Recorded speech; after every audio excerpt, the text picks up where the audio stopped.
Thanks, TK, for the introduction. As was mentioned, so I will talk about software that we're developing. I'm in chemical engineering. I'm a physicist working on problems of protein crystallization too. And we are, part of our time we spend on developing software. And the software tool I'm talking about today is for performing particle-based simulations like molecular dynamics. And we call it HOOMD-blue. So HOOMD-blue stands for Highly Optimized Object-Oriented Many-Particle Dynamics. It's a very popular software package by now. It's lead developed in the Glaser group at the University of Michigan. And over 130 publications have been using HOOMD-blue to date. And there's a worldwide community of contributors that contribute new features, bug reports, and so on.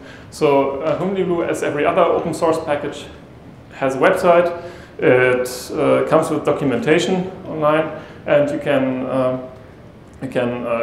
become a developer if you want and contribute patches to the software. We engineer to industry standard software engineering practices. So the main developer of HOOMD-blue, which is Joshua Anderson, very much adheres to these practices and ensures quality by using unit tests.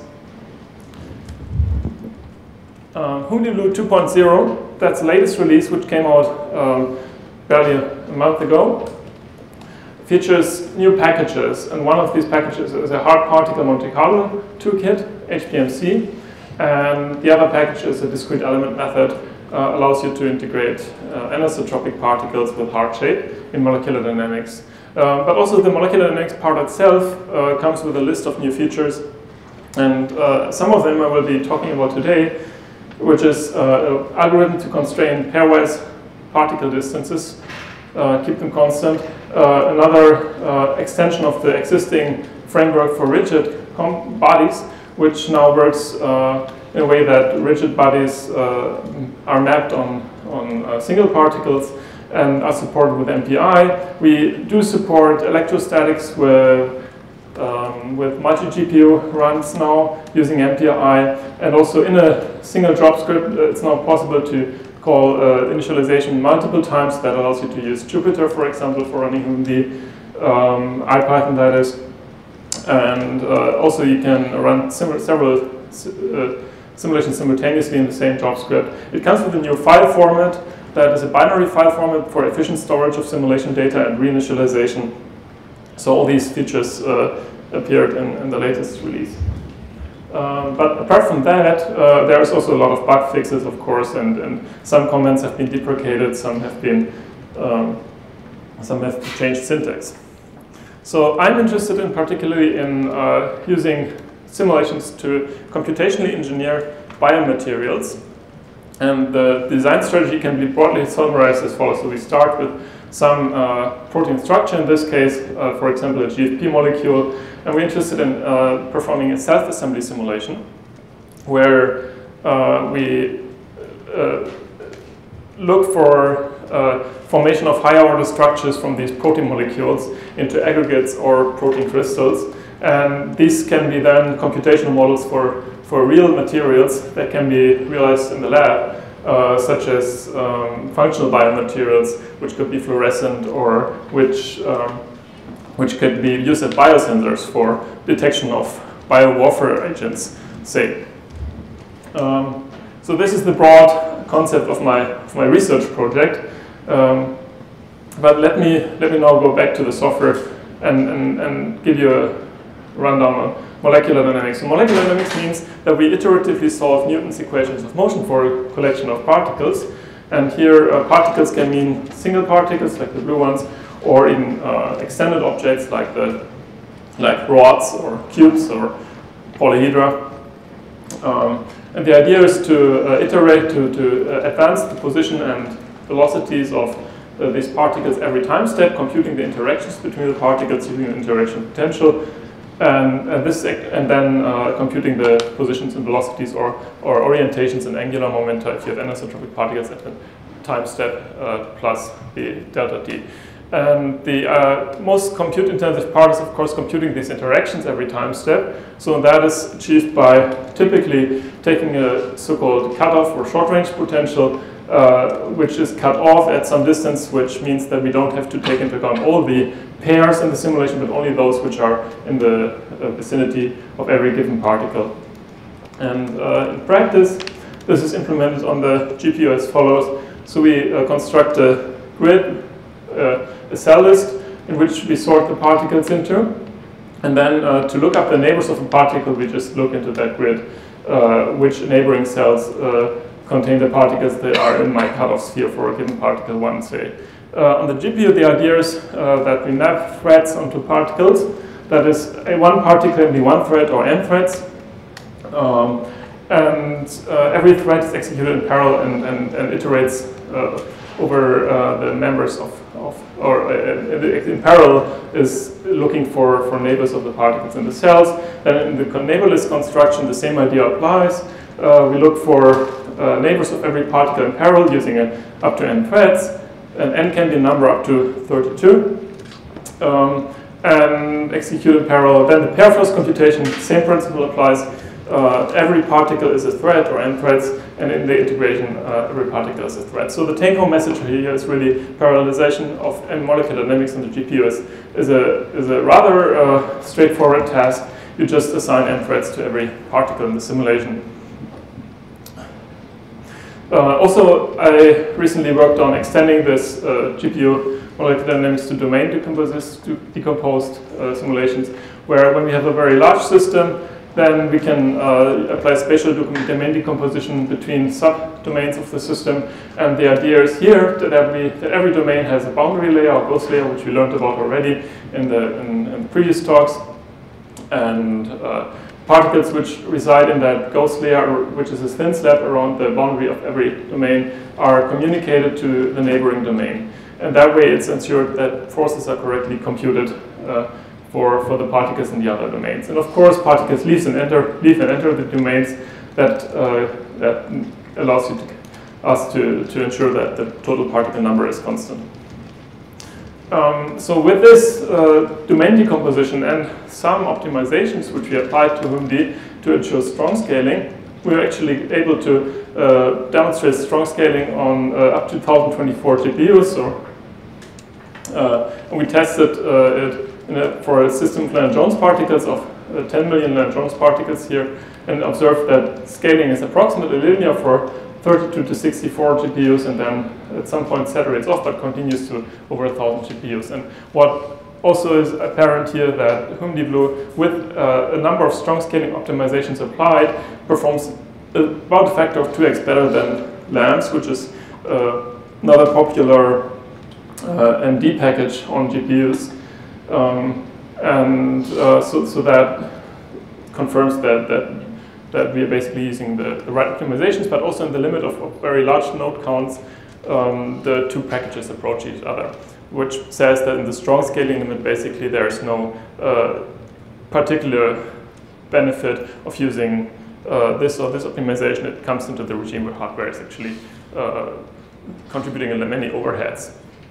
The optimizations are summarized here. So basically, this is a profile of a single time step in molecular dynamics.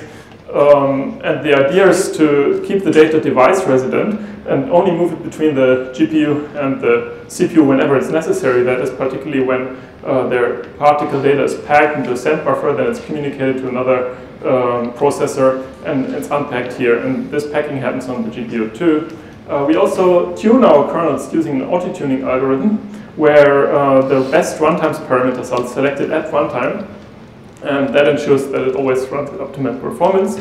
And also we exploit some opportunities for communication and computation overlaps to make it run fast. So far, that's the state of HOOMD 1.0. And also in HOOMD 1.0, we tested GPU-Direct RDMA as a method of further enhancing strong scaling on platforms that support it. And that idea here is, we have heard about it previously in the other talks, to circumvent the CPU and pass the data between GPUs and over the network directly without ever hitting the CPU in the communication path.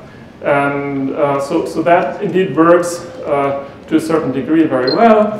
When we compare GPU-Direct RDMA against CUDA aware MPI, which is the default mode of GPUDirect,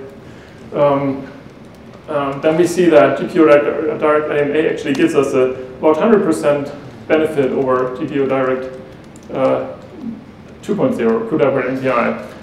On the other hand, with using our hand optimized or with using host buffer staging, the benefit is not as clear using GPUDirect RDMA. It's about as fast as using just host buffer staging to copy the data between the GPUs. And that has to do with the way the domains are decomposed, because there are many small buffers actually, and hitting each of these buffers incurs some latency on the device and on the PCI Express bus, so that it is disadvantageous to execute a large number of small copies using GPUDirect RDMA at the same time, instead of sending just from a single buffer. So that's at least the limitation that we discovered. Using HOOMD-blue is a very simple task. You just have to know how to write basic Python commands. So this is an example of a job script that executes a Lennard-Jones liquid simulation. You start by importing the package, you initialize the context, and then you initialize with some configuration file.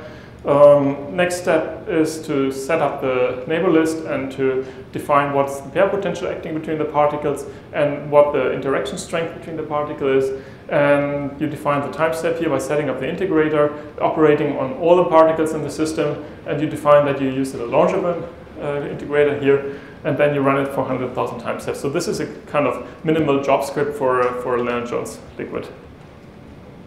It's very flexible and simple to use. Okay, so now going into more of the technical part of my talk, the new features I wanted to present here. We're interested in making HOOMD run for biomolecular simulations to particularly coarse-grained ones. And one of the necessary functionalities is to have the ability to do electrostatics calculation. So electrostatics is not a calculation that can be simply mapped onto a short-range cutoff.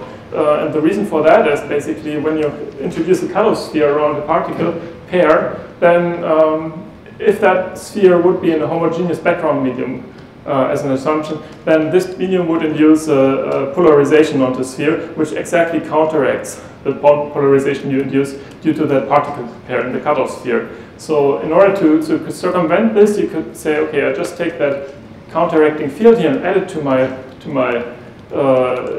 Coulomb interaction, and then I get something more regular. And then you can choose epsilon to infinity, and then it actually becomes flat at the minimum is exactly at the cutoff then. However, in most problems you are interested in studying a more general situation where the forces are actually long-ranged, and there may be counter-ions, and such approximations are more difficult to control. So the difficult and general task is how to compute the Coulomb interaction on many processors, or even on a single parallel processor.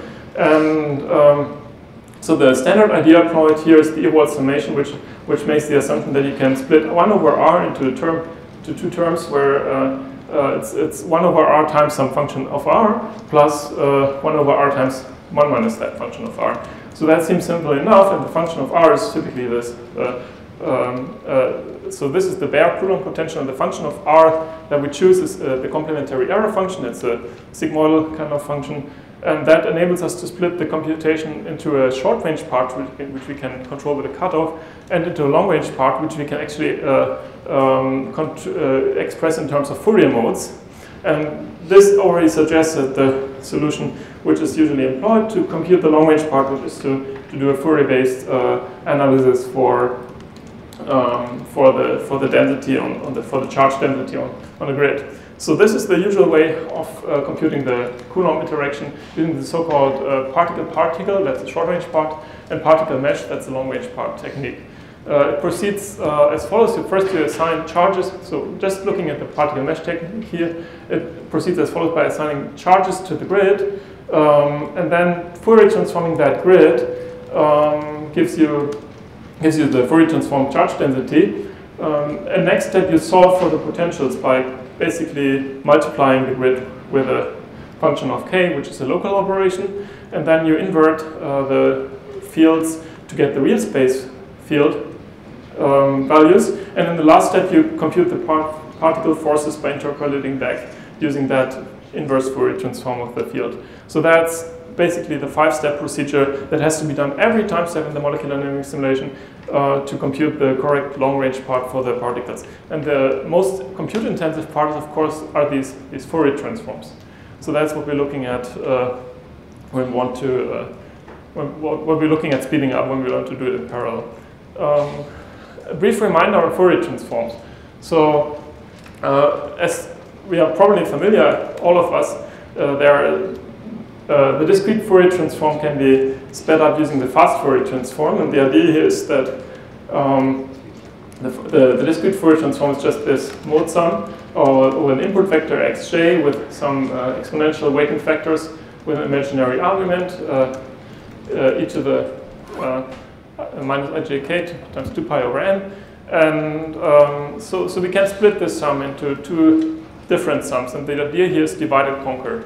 The first part is the sum over the even components, and the second part is the sum over the odd components. And the observation is that the square of this exponential factor, which I abbreviated here as omega n, appears in such a way that we can write omega squared as omega squared of n as omega of n half. So that basically gives us a way to express the Fourier transform of the odd or even components in terms of Fourier transforms of half the input vector length.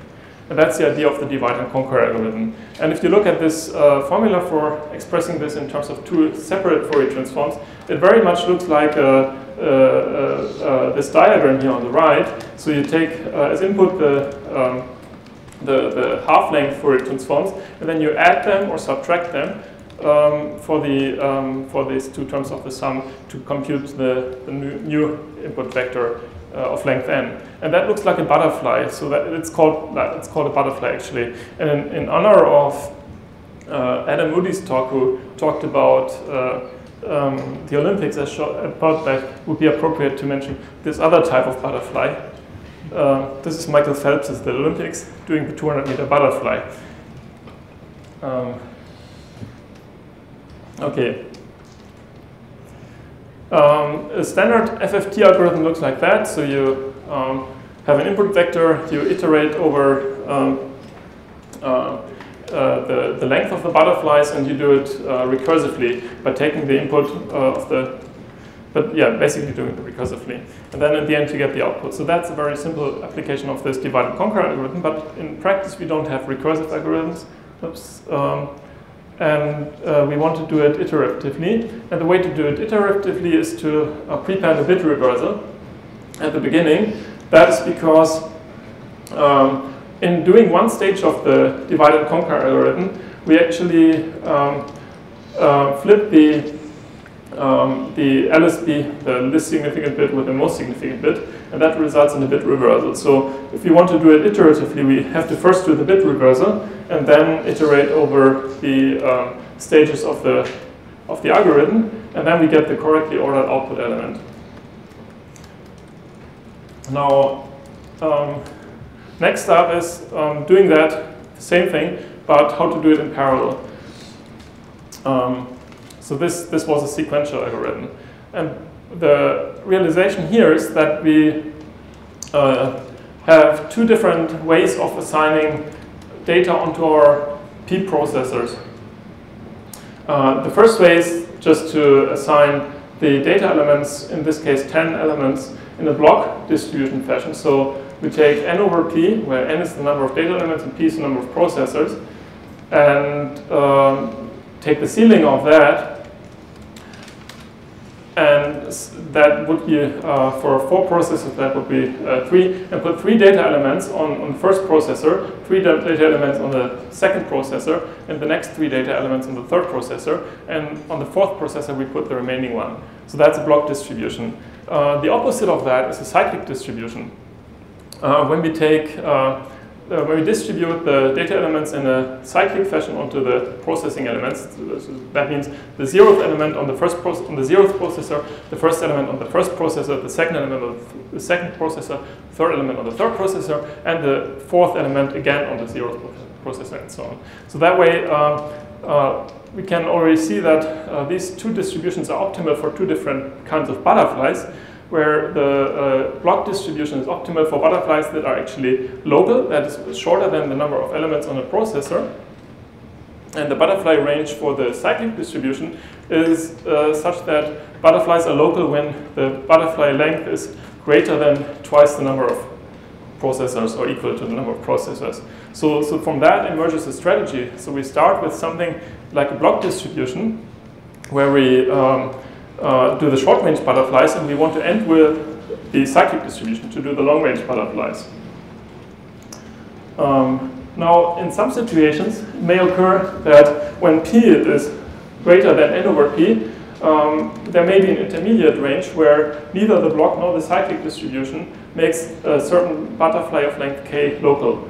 And in that case, we can introduce the hybrid group-cyclic distribution, which is has two special cases. So for group length of, so it's this formula, for a group length of 1, it is identical to the block distribution. For 8 elements, this means distributing the first two on the first processor, the second two on the second processor, and so on.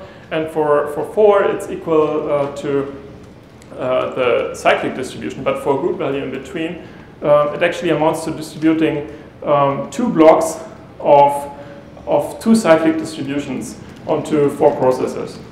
And in that way, we can redistribute between these different kind of group cyclic distributions to achieve data locality at every stage. Okay, that's the algorithm that implements that. For a 1D example, that's actually from a textbook.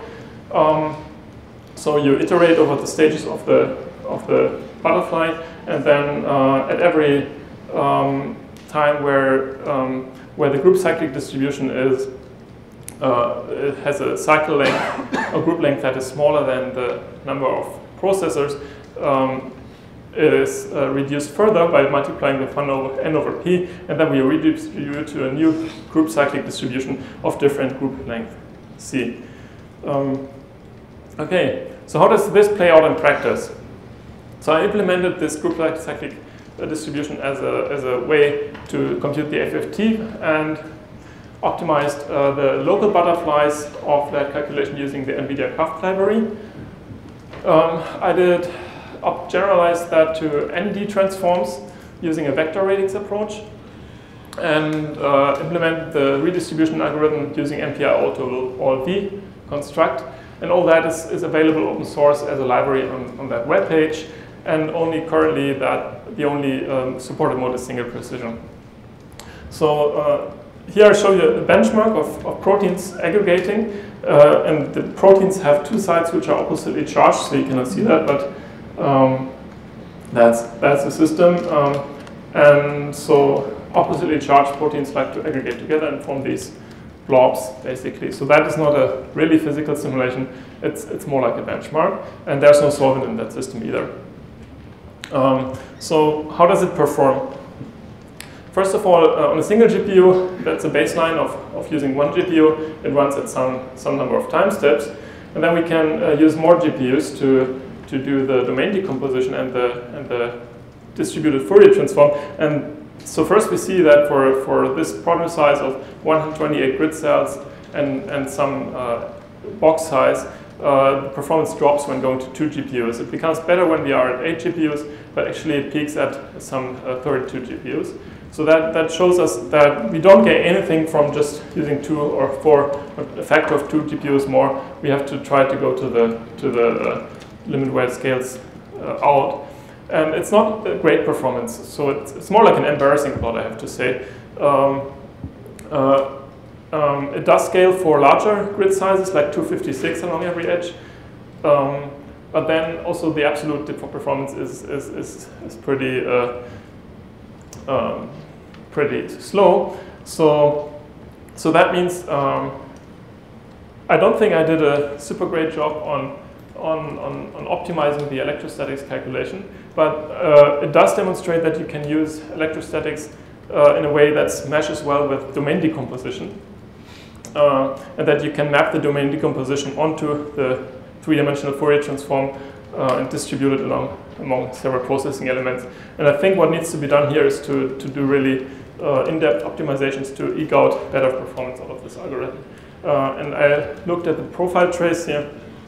So when we include communication, we have to also update the cells of the grid using a ghost cell algorithm, then do the distributed FFT, solve for the potentials, invert the Fourier transform with distributed FFT, and then update the ghost cells again. And this is how it looks like. So the most time is spent actually in moving data around.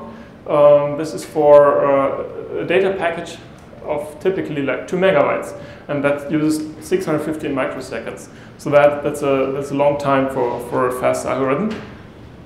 And in between these two data movements, there's an MPI call, and that's where most of this time is lost, basically. So if I was really interested, I could go on and optimize this Coulomb iteration further. But I want to talk briefly about two more algorithms in HOOMD-blue 2.0. One is for the pairwise distance constraint calculation. When we have, for example, a polymer, usually the monomers are connected by covalent bonds. And that means that when we simulate them, these covalent bonds are very stiff and have very bright and very high frequencies. And that poses a challenge for integrating that numerically, because we have to choose a very small time step. And the solution is to represent these bonds using rigid constraints, which are strictly kept constant at a certain value of the pairwise distance, and solve for these constraints numerically. In some circumstances, like 3D particles, you can actually solve for that analytically, which would be the fastest way of doing it. But in general, you can only do it numerically by introducing these Lagrange multipliers, lambda, and then iteratively solving for the solution to the constraint equation, where this equation is satisfied. And the iterative solution, however, poses some problems of its own too. It's not rigorous. It's only accurate up to a certain accuracy, and it's slow. So there is a method to non-iteratively solve the constraint equation, and that is the non-iterative matrix method, where the constraint equation is linearized to order that is accurate within the velocity-Verli integration scheme that's typically used to integrate the equations of motion anyway. And then the linearized matrix equation can be solved using a standard linear algebra algorithm. So the slight tweak here is that in order to solve that matrix equation, which is basically left-hand side is a constraint matrix times the Lagrange multipliers times something on the right-hand side. That is an order n cubed algorithm, which is also not really very favorable for doing molecular dynamics. So that cannot be changed if you do it exactly, except by truncating certain series in the assumptions. But if we want to do it exactly, we have this n cubed problem. And so the solution I took was to use a new CUDA library that's called CU Solver. That's available with the CUDA toolkit 7.5.